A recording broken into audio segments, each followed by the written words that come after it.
kasih di dalam Tuhan Yesus, pagi ini kita boleh berjumpa kembali dalam ibadah yang kedua di awal tahun di bulan Januari tahun 2021. Saya percaya sepanjang minggu ini kita semua sudah mengalami tentunya kebaikan Tuhan dan mengalami kasih Tuhan yang luar biasa.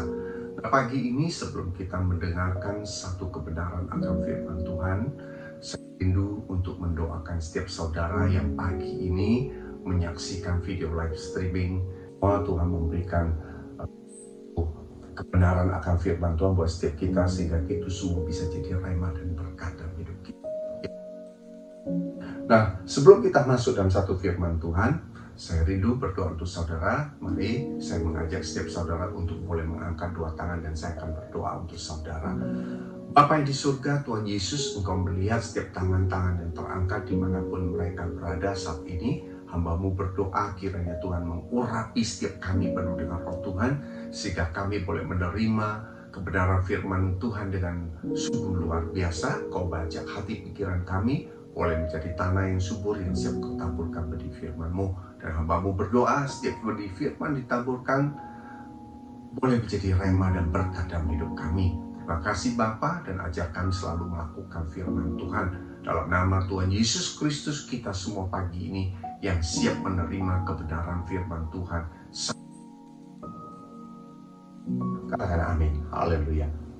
Pagi ini bicara satu tema adalah integritas orang percaya. Katakan integritas orang percaya. Saya tahu bicara tentang integritas ini adalah bicara tentang suatu saudara harus memiliki satu karakter ilahi dalam hidup saudara tentunya. Nah, tentunya apa yang dikatakan itu tentu harus sesuai dengan apa yang dilakukan. Nah, inilah berbicara tentang integritas. Nah, dengan kata lain, pribadi yang berintegritas adalah mereka yang memiliki satu keselarasan, yaitu baik dalam pikiran, perasaan, perbuatan, serta perkataan. Jadi, kalau kita bicara tentang integritas, tetapi apa yang kita katakan, apa yang kita rasakan, dan apa yang kita perbuat tidak sama, saya mau bilang itu bukan integritas. Tetapi orang yang berintegritas adalah orang yang apa yang dia katakan adalah apa yang dia rasakan dan apa yang dia akan lakukan, dan itu menjadi satu kesatuan. Nah, bagi orang Kristen, saya mau katakan orang Kristen bukan berarti semua orang Kristen adalah orang percaya. Kita tahu di dalam, saya pernah sampaikan bahwa orang percaya itu mempunyai 3 level orang. Yang pertama, ketika kita menerima Tuhan Yesus sebagai juru selamat dalam hidup kita, masuk dalam level yang pertama bahwa kita adalah orang percaya karena kita menerima Tuhan Yesus sebagai juru selamat satu-satunya dalam hidup kita. Haleluya. Nah, hal yang kedua, ketika kita bicara sebagai orang percaya atau orang Kristen, level yang kedua tentunya orang percaya itu adalah orang yang percaya akan firman Tuhan dan setia menunggu janji firman Tuhan digenapi. Artinya, dalam segala pergumulan, rintangan, tantangan, kita tetap percaya akan janji firman Tuhan. Nah, ini masuk dalam level kedua. Seringkali didapati banyak sekali anak-anak Tuhan ketika dia bilang dia sebagai orang Kristen, orang percaya, tetapi ketika dia mengalami satu pergumulan, seringkali dia tidak percaya atau mundur dari janji firman Tuhan. Sehingga dia bisa bilang, ini firman Tuhan bukan buat saya. Tapi saya mau katakan pagi ini, setiap firman Tuhan itu adalah ya dan amin. Dan Tuhan tidak pernah mengingkari, dan Tuhan dengan setia pasti menggenapi setiap janji firman Tuhan. Dia mengerti, katakan amin. Nah, level yang ketiga sebagai orang percaya adalah orang yang bisa dipercaya oleh Tuhan. Artinya orang yang bisa menerima tanggung jawab yang luar biasa dan dipercayakan banyak hal dalam Tuhan. Jika kita setia dalam perkara yang kecil, maka Tuhan akan percayakan kepada kita. Dan saya percaya ketika kita bisa dipercaya oleh Tuhan, tentu saudara emosikan oleh Tuhan, tentu saudara akan menerima berkat Tuhan yang double portion atau lebih daripada yang lain. Yang mau katakan amin. Nah, pagi ini bicara tentang integritas orang percaya. Artinya sebagai orang yang percaya menerima Tuhan Yesus sebagai Juru Selamat, orang yang percaya akan firman Tuhan, dan menjadi orang yang bisa dipercaya oleh Tuhan. Seharusnya kita harus memiliki satu paket keselarasan apa yang kita pikirkan, apa yang kita rasakan, apa yang kita perkatakan, apa yang kita perbuat, itu menjadi satu gambaran yang sama. Haleluya. Yang artinya apa yang kita katakan dengan apa yang kita lakukan itu harus menjadi sama. Maka engkau boleh dikatakan sebagai orang yang berintegritas ilahi di dalam Tuhan. Haleluya, haleluya. Nah, Alkitab menunjukkan bahwa orang yang berintegritas tokohnya banyak sekali. Contoh Daud ketika dia dipercayakan mengambil satu tanggung jawab mengembalakan kambing domba 2 dan 3 ekor. Dia banyak sekali menulis, tercatat dalam kitab Mazmur bahwa Daud itu bermazmur, banyak sekali ditulis bahwa Tuhan adalah kekuatanku, Tuhan adalah gembalaku, dan banyak sekali. Artinya menunjukkan bahwa Daud ini betul-betul bergaul erat, mempunyai satu hubungan yang intim dengan Tuhan. Saya percaya ketika kita bicara integritas di dalam Tuhan, pasti kita harus memiliki hubungan yang intim dengan Tuhan dan bergaul erat dengan Tuhan. Artinya, kalau kita tidak mempunyai hubungan intim dengan Tuhan, tidak mungkin seseorang akan memiliki ilahi atau integritas Tuhan di dalam dia. Bicara tentang the year of integrity, artinya bicara integritas di dalam Tuhan pada tahun 2021 yang menjadi visi gereja dan buat kita semua. Itu juga berbicara the year of karakter God. Jadi the year of building God karakter, artinya membangun karakter Tuhan di dalam setiap kita yang mau katakan amin. Nah, Alkitab mencatat bahwa integritas ini menjadi gambaran hidup orang percaya yang tercermin bukan hanya pada saat sewaktu-waktu, tetapi dalam setiap hari, di tempat umum maupun pada saat kita sendiri. Artinya semua itu harus menjadi satu hal yang sama. Dan pagi ini kita mau belajar dari 3 tokoh Alkitab. Yang pertama adalah Yusuf. Kita belajar bahwa integritas itu berbicara tentang kejujuran dan bisa dipercaya. Kita tahu Yusuf adalah orang yang bisa dipercaya, dan Yusuf ini juga selalu jujur. Karena dia jujur maka dia bisa dipercaya. Nah, kita buka firman Tuhan di dalam kitab Kejadian 39. Ini menceritakan tentang Yusuf di dalam kitab 39, Kejadian 39 ayat 1 sampai 23. Tetapi saya akan bacakan ayat yang ketiga dan keempat. Di dalam firman Tuhan ayat yang ketiga dan 4 dikatakan, setelah dilihat oleh tuannya bahwa Yusuf disertai oleh Tuhan dan bahwa Tuhan membuat berhasil segala sesuatu yang dikerjakannya, maka Yusuf mendapat kasih tuannya dan ia boleh melayani dia. Kepada Yusuf diberikannya kuasa atas rumahnya dan segala miliknya diserahkan pada kekuasaan Yusuf. Haleluya. Nah, di dalam ayat yang ke-9 ditulis, bahkan di rumah ini ia tidak lebih besar kuasanya daripadaku, dan tiada yang tidak diserahkannya kepadaku selain daripada engkau. Sebab engkau istrinya, bagaimana mungkin aku melakukan kejahatan yang besar dan berbuat dosa terhadap Allah. Haleluya. Nah, dalam kitab Kejadian ini menceritakan bahwa Yusuf ini adalah orang yang disertai oleh Tuhan. Saya percaya ketika kita memiliki hubungan intim dengan Tuhan, bergaul erat dengan Tuhan, kita memiliki integritas ilahi di dalam kita. Nah, ketika kita memiliki karakter ilahi, yaitu dalam hal ini kita belajar yang poin yang pertama adalah kejujuran dan bisa dipercaya, maka tentunya kita akan dipercayakan oleh Tuhan melalui mungkin si A, si B, dan si C dalam banyak sekali hal. Haleluya.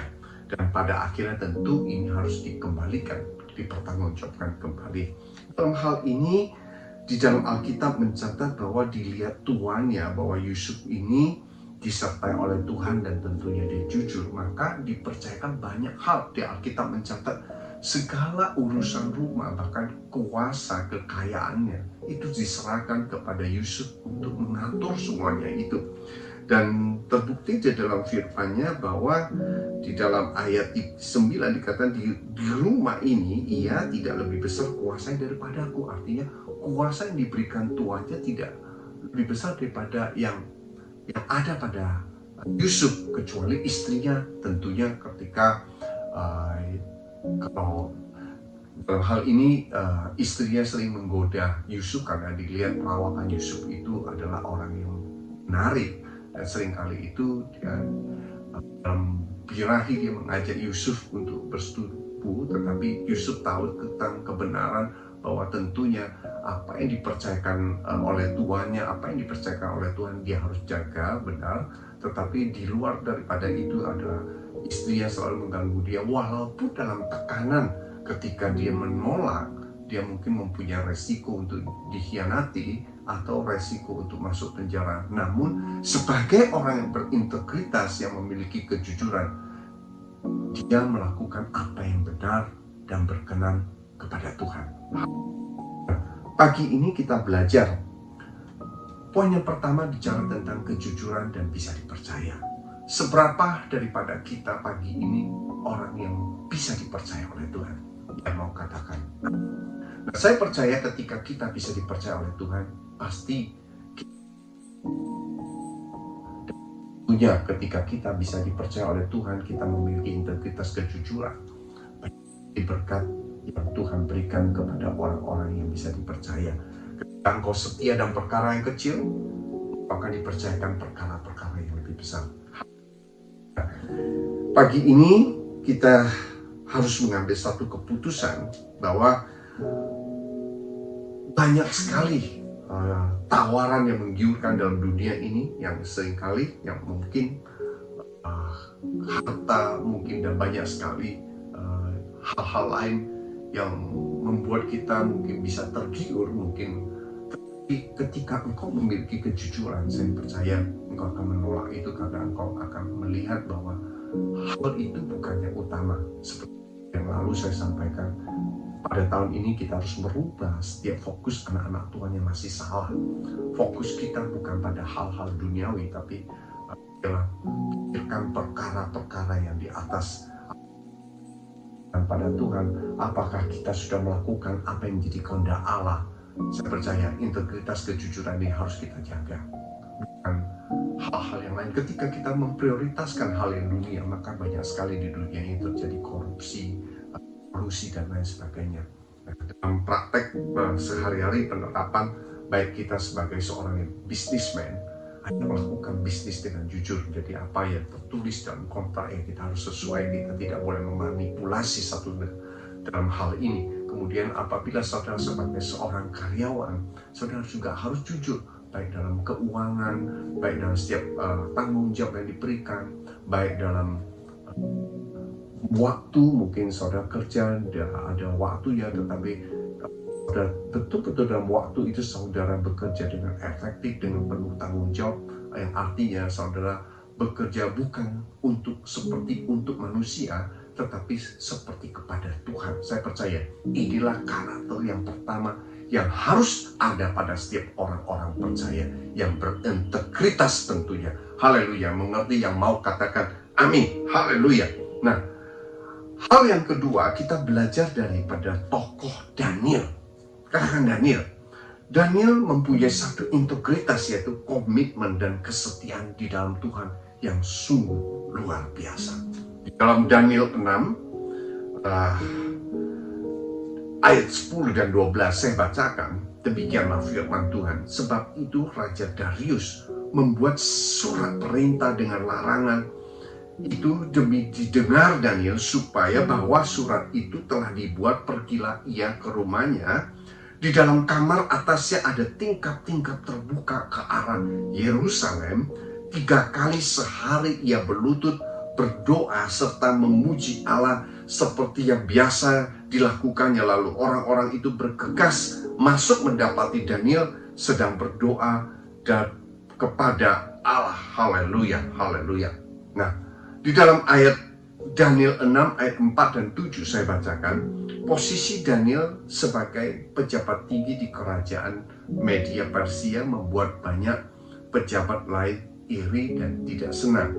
Untuk menjatuhkan Daniel, mereka mempengaruhi Raja Darius untuk mengeluarkan perintah terkait dengan larangan ibadah kepada siapapun kecuali raja. Nah, dalam hal ini mereka tahu bahwa Daniel ini satu hari 3 kali dia naik di atas lotengnya, kemudian dia berdoa serta memuji kepada Tuhan menghadap ke Yerusalem.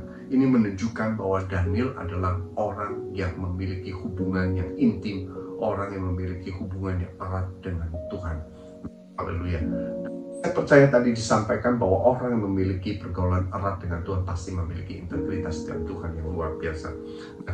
Namun banyak sekali pejabat di situ merasa iri ketika Daniel ini mau dipromosikan oleh Raja Darius pada saat itu.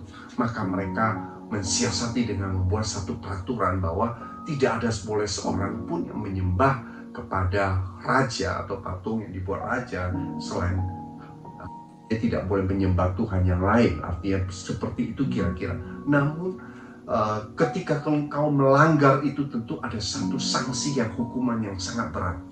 Namun dalam hal ini kita belajar poin yang kedua ini bicara tentang integritas di dalam Daniel ini adalah komitmen dan kesetiaan kepada Tuhan yang luar biasa. Terbukti ketika ancaman ada sanksi yang berat, dia tidak menghiraukan karena dia percaya bahwa Tuhanlah segalanya. Kita percaya dalam firman Tuhan, carilah dahulu kerajaan Allah dan kebenarannya, maka semua ditambahkan. Prioritas kita pada tahun 2021 kebenaran akan firman Tuhan. Carilah dahulu kerajaan Allah. Ibadah kepada Tuhan dengan sungguh-sungguh seperti Daniel. Tuhan di loteng, dia menghadap ke jendela, menghadap ke Yerusalem, dan dia berdoa pada Tuhan. Dan apapun resikonya, Daniel ini punya integritas luar biasa. Dia hadapi semuanya, dia tidak takut karena dia percaya bahwa Tuhan yang pegang kendali dalam hidup dia. Begitu juga saudara hari-hari ini, ketika saudara ditawarkan sesuatu hal untuk melakukan dosa, seharusnya sebagai orang percaya yang berintegritas, saudara harus berani katakan A jika A, katakan ya jika ya, katakan tidak jika tidak. Artinya kalau saudara diajak berkompromi dengan dosa atau melakukan dosa, atau saudara diajak, mungkin saudara bekerja diajak berkompromi untuk melakukan hal yang tidak berkenan, artinya korupsi dan lain sebagainya, tentu sebagai orang percaya yang berintegritas saudara harus berani menolak itu dengan resiko-resiko yang ada. Mungkin saudara berpikir ini yang mengajaknya mungkin satu level di atas kita, satu level di atas saya, dan kalau saya menolak mungkin saya akan dikeluarkan dengan sanksi, mungkin saya akan diberhentikan saat itu juga. Tetapi kita belajar dari Daniel bahwa dia tidak mengutamakan hal yang duniawi, tapi dia tetap prioritaskan Tuhan dalam hidup dia. Seharusnya kita juga harus melakukan seperti Daniel. Kita tidak peduli, kita tidak takut dengan hal-hal yang lain yang ada di dunia karena itu sementara. Tetapi baiklah pikiran kita, fokus kita tetap pada Tuhan. Haleluya. Karena dialah yang pegang masa depan kita. Karena dialah yang memberikan masa depan kita yang penuh pengharapan. Haleluya, mengerti, katakan amin. Nah, kita lihat bahwa Daniel ketika itu dia tetap melakukan ibadah, dia tetap berdoa kepada Tuhan. Apa yang terjadi? Nah, di dalam Alkitab mencatat kemudian Daniel ini karena dia melanggar apa yang menjadi dekret daripada seorang raja, kemudian dia dilaporkan bahwa dia tidak menyembah berhala yang sudah dibentuk, tetapi dia menyembah kepada Tuhan, sehingga dia harus menjalankan sanksi atau hukuman yang dalam Alkitab dicatat, yaitu dia harus dimasukkan ke gua singa. Wow, ini satu tantangan, satu rintangan yang luar biasa. Saudara tahu singa itu adalah binatang buas, dan tidak mungkin binatang buas itu kalau dicampur, apalagi dalam Alkitab di dalam singa ini adalah singa-singa yang kelaparan, yang tentunya seseorang kalau dimasukkan ke dalam, dia pasti akan dilahap oleh singa itu. Tetapi apa yang terjadi? Karena Daniel mengandalkan Tuhan, segala resiko dia hadapi karena dia percaya Tuhan yang pegang hidup dia. Dia ketika dia dimasukkan di dalam goa itu tidak menggoyahkan. Ketika dia dengar kalau orang yang langgar akan dimasukkan goa singa dan tidak menggoyahkan hatinya dan imannya kepada Allah. Dan ini harus menjadi satu gambaran buat si anak-anak Tuhan sebagai integritas orang yang percaya. Artinya integritas itu betul-betul memegang kendali, komitmen, loyalitas kita pada Tuhan apapun resikonya. Nah, mereka yang punya integritas tentu akan menepati janji, mempertahankannya sampai pada akhir. Walaupun itu kadangkala membutuhkan pengorbanan seperti Daniel. Sebaliknya, kegagalan memenuhi komitmen seringkali mencerminkan bahwa lemahnya integritas seseorang. Jadi seseorang itu, integritas kita itu bisa dinilai, bisa diuji ketika Tuhan izinkan diuji. Artinya ketika kita diperhadapkan oleh suatu keadaan, dan disitulah integritas sebagai orang percaya itu dipertaruhkan. Artinya integritas orang percaya itu dipertontonkan, diperlihatkan. Nah, apakah yang terjadi hari-hari ini? Mungkin saudara melihat pandemi COVID ini masih terus ada. Sampai minggu lalu kita tahu bahwa angka per hari sudah mencapai rekor sampai 10.000 kasus. Dan kita nggak tahu seperti apa di masa depan, baik dalam ekonomi, bisnis, dan lain sebagainya. Mungkin ada juga dalam rumah tangga yang mengalami satu goncangan yang diizinkan oleh Tuhan. Dan saudara belum melihat, bagaimana ini bisa selesai. Dan mungkin hubungan orang tua dengan anak dan lain sebagainya. Ada satu tantangan, ada satu rintangan. Mungkin saudara juga dalam hal ini mungkin banyak sekali tekanan dalam hidup saudara dan banyak hal yang melayani Tuhan. Tetapi baiklah kita pagi ini kita ambil satu komitmen. Itu semua tidak akan menggoyahkan iman kita datang kepada Tuhan. Itu semua tidak akan membuat kita mundur untuk terus melayani pekerjaan Tuhan. Karena kita percaya bersama dengan Tuhan, kita sanggup melakukan banyak hal, perkara-perkara yang mustahil. Sebab bagi Dia tidak ada yang mustahil. Dan saya percaya Tuhan yang pegang kendali dalam hidup kita.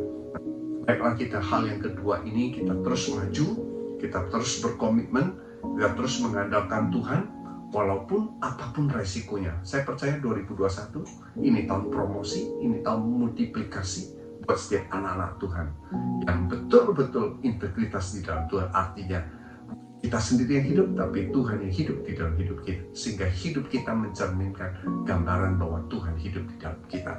Nah, hal yang ketiga, kita berbicara tokoh di dalam Alkitab, yaitu Habakuk. Habakuk ini adalah seorang nabi yang terkenal dengan kepemimpinannya yang bertanggung jawab.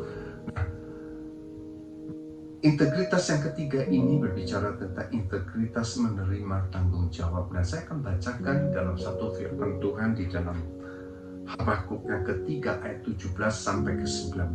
Demikianlah firman Tuhan.